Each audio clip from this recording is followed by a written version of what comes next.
Assalamualaikum warahmatullahi wabarakatuh. Saudara pemirsa, berjumpa kembali dalam Kultum bersama Mukhlis dan Ros. Mudah-mudahan Anda dalam keadaan sehat walafiat. Aktivitas yang dilakukan mendapat kemudahan dari Allah SWT dan mencapai kesuksesan.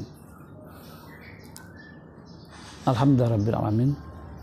Asyhadu an la ilaha illallah, asyhadu anna Muhammadan abduhu wa rasuluhu la nabiyya ba'da. Allahumma shalli ala Muhammad wa ala alihi wa ashabihi ajma'in. Saudara pemirsa, kultum kali ini dengan tema beribadah secara jama'i atau berjamaah. Pelaksanaan ibadah yang kita lakukan ini terpanggil dari tujuan Allah menciptakan kita, yaitu wa ma khalaqul jinna wal insa illa liya'budun. Tidak aku jadikan jin dan manusia kecuali untuk mengabdi, beribadah kepadaku, kata Allah. Jadi kita beribadah itu bukan sembarangan. Memang Allah yang memprogram kita, hambanya, agar mengabdi beribadah kepadanya. Ibadah dalam seluruh aspek kehidupan. Dan seorang muslim dituntut melaksanakan ibadah itu setiap waktu, sehingga tidak ada waktu tanpa ibadah. Bahkan juga kita targetkan seluruh aktivitas yang kita lakukan itu beribadah. Maknanya ibadah. Apakah kita mencari nafkah, mendidik anak, kemudian juga berinteraksi dengan masyarakat, itu diharapkan menjadi nilai ibadah agar tidak sia-sia waktu yang kita gunakan itu untuk meningkatkan iman dan juga untuk beramal soleh, karena waktu yang diberikan Allah di dunia ini sangat sedikit sekali, tapi kita berharap waktu yang sedikit itu bisa bernilai ibadah hendaknya. Nah, ibadah kita akan diterima oleh Allah SWT. Salah satunya adalah kalau dilaksanakan dengan jama'i, yaitu dengan berjamaah. Termasuk apalagi ibadah sholat. Ibadah sholat itu kalau dikerjakan sendiri nilainya hanya 1. Tapi ketika dilaksanakan dengan berjamaah, dia akan menjadi 27 derajatnya, tingkatannya.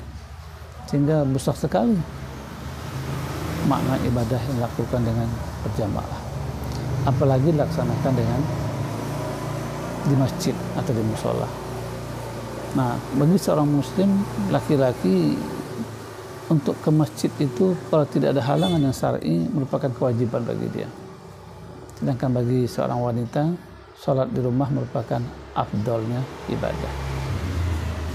Jadi kalau ingin menjadi lelaki yang soleh, maka sholat berjamaah di masjid. Kalau ingin menjadi lelaki yang solehah, tentu di rumah. Nah, pada seorang laki-laki itu pasti dia soleh, itu jadi orang yang baik. Dan seluruh ibadah, seluruh yang dilakukan itu adalah nilai ibadah.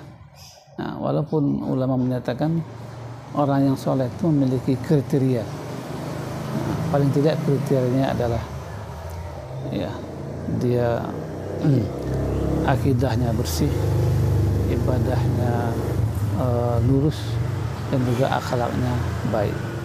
Ini paling tidak. Ibadah yang dilaksanakan dengan berjamaah itu bukan ibadah sholat saja, bahkan seluruh aktivitas kita harus dikerjakan dengan jamaah. Kita baru selama ini menjadi orang yang sama-sama bekerja, belum lagi bekerja sama. Itu juga wujud merupakan jamaah itu sama-sama bekerja, belum lagi bekerja sama. Ali bin Abi Thalib menyatakan bahwasanya sebuah kejahatan yang terorganisir lebih baik daripada sebuah kebaikan yang acak-acakan. Nah, jadi terorganisir ini sebuah syarat tercapainya tujuan, tercapainya hasil dan sukses, walaupun itu sebuah kejahatan. Apalagi sebuah kebaikan, tentu akan lebih baik, akan lebih bermanfaat, dan akan lebih sukses kalau dikerjakan dengan jama'i, dengan terorganisir. Itu makanya ulama kita berijtihad mendirikan berbagai macam lembaga yang intinya mengajak untuk bekerja sama.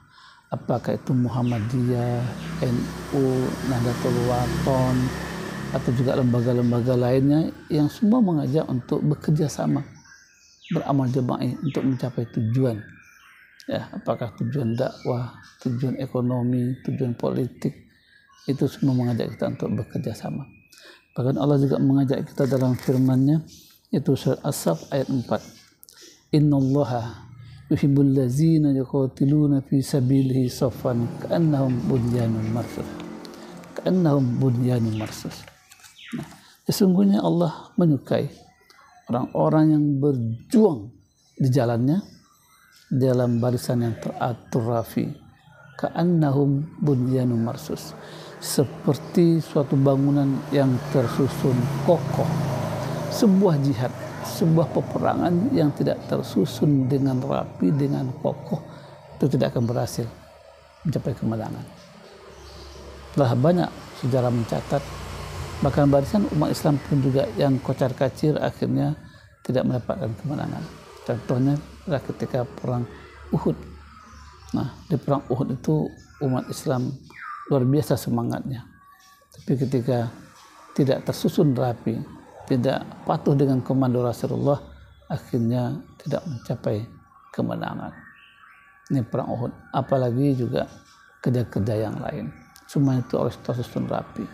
Nah, ibadah itu syaratnya akan diterima oleh Allah Ta'ala dan mencapai kesuksesan kalau dikerjakan dengan bersama-sama, dengan berjamaah. Sehingga ada dalam sebuah kelompok itu ketua, sekretaris, anggota, dan segala macam itu memang sebuah satu kesatuan, dan tidak ada yang merasa lebih besar, lebih tinggi. Hanya posisi saja yang dibagi, tugas saja yang dibagi, ya, agar bekerja dengan baik. Tentu tidak semuanya akan menjadi ketua, tidak semuanya menjadi sekretaris atau menjadi bendahara.